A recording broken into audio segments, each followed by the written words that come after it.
Go ahead. No, it's okay. So when they started doing this, is there's a direct result? Like you can see the increase in celiac disease. You can see. Is this like documented? Well, no, these are.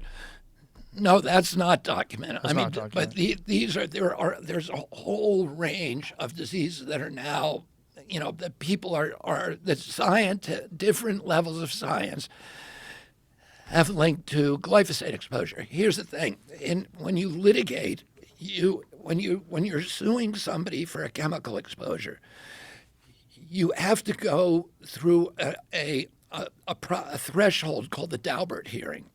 And the Daubert hearing is a hearing that says, is there sufficient science that it's now considered kind of mainstream that we can show this to a jury? And the judge has to make that decision because the judge doesn't want people saying, coming in and saying,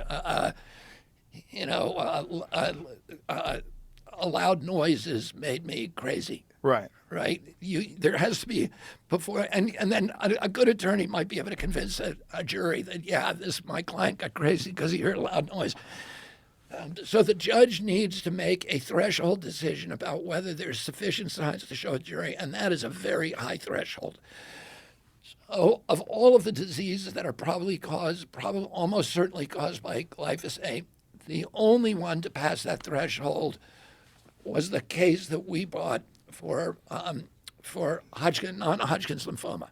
So at that point, we had enough rat studies, enough human studies. We had about 10 of each. And we were able to go to the judge and say, we got enough science on this now to show that it's that non-Hodgkin's lymphoma is being caused by glyphosate. So those were the only cases we brought. The other thing, but there are a lot of really interesting studies that show links between injuries to children and the amount of glyphosate in a woman's urine and the mother's urine, including a lot of including sexual development. It's an endocrine disruptor.